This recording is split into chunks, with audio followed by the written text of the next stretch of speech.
দুনিয়া উন্নত বটে, কিন্তু যৌবন ধরে রাখার কোনো ব্যবস্থা এখনো আসে নাই। আর জীবন ধরে রাখারও কোনো পাওয়ার ব্যাংক আসে নাই। আর এই পাওয়ার ব্যাংক কোনোদিন আসবে না।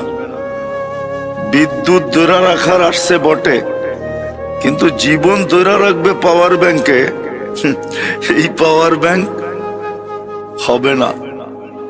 জীবনও ধরে রাখা যাবে না, যৌবনও ধরে রাখা যাবে না। একদিন এটা নিঃশেষ হয়ে যাবে।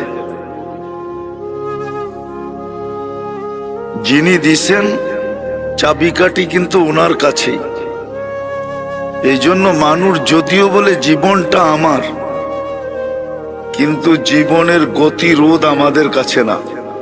গতিরোধ কি আমাদের কাছে? গতিরোধ বোঝেন তো? ব্রেক দেওয়া, থামানো, কমানো, বাড়ানো, এটা কি